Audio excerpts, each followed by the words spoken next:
O texto bíblico de hoxe é Mateus capítulo 5, versículos de 43 a 48.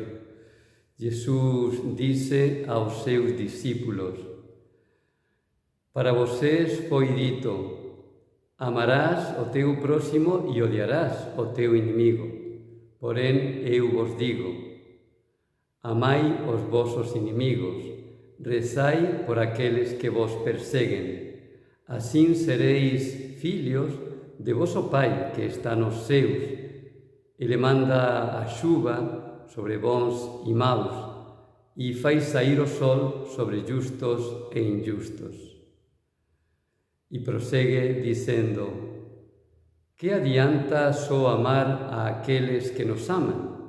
Iso facen tamén os pagãos, os pecadores.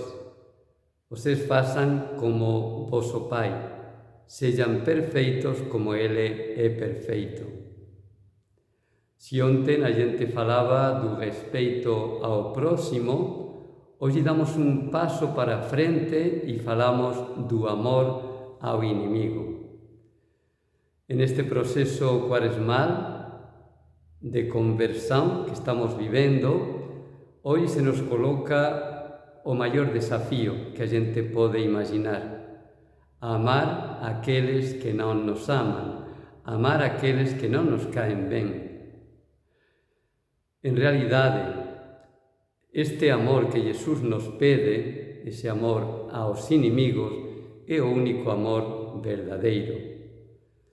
Si amamos só a aqueles que nos aman, como Jesús nos diz no texto de hoxe, é un amor intereseiro, un amor egoísta. Amamos porque nos aman ou para que nos amen. Si nós queremos amar ao estilo de Deus e darmos un paso para a frente en nosa vida espiritual, en nosa camiñada cuaresmal, vamos nos propor amar tamén a aquele que non nos cae ben. Entendamos, porén, que significa amar. Amar non é só un sentimento, un afecto, non é, por tanto, ter cariño por esa persoa que nos faz mal. Iso realmente é moito difícil e non é iso que Jesús nos pede. Amar, na realidade, é facer o ben, mesmo aquele que nos faz mal, é ajudar, é tratar ben a todos, tamén a eses inimigos. Isto é o verdadeiro amor. O amor non é só un sentimento, é, sobre tudo, ação.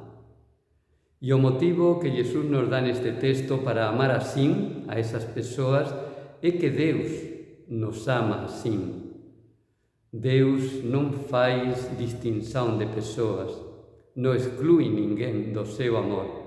E nós que somos seus fillos debemos imitarlo, debemos facer como Ele, amar a todos.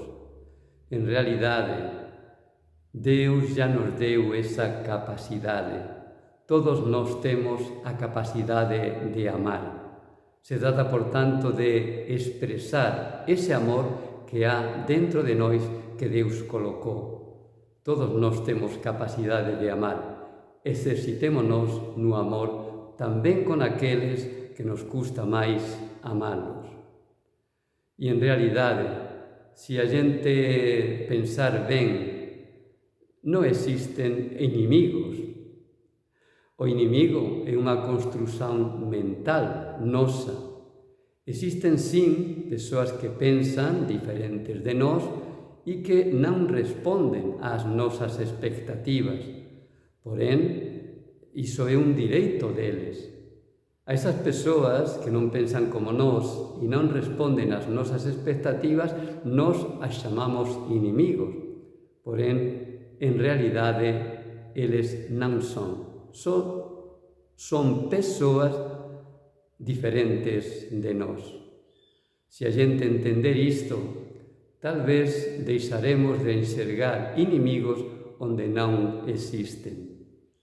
Hoxe, vamos dar ese paso para a frente de amar a todos sen excluir ninguén de noso amor. Que você teña un feliz día. Deus te abençoe.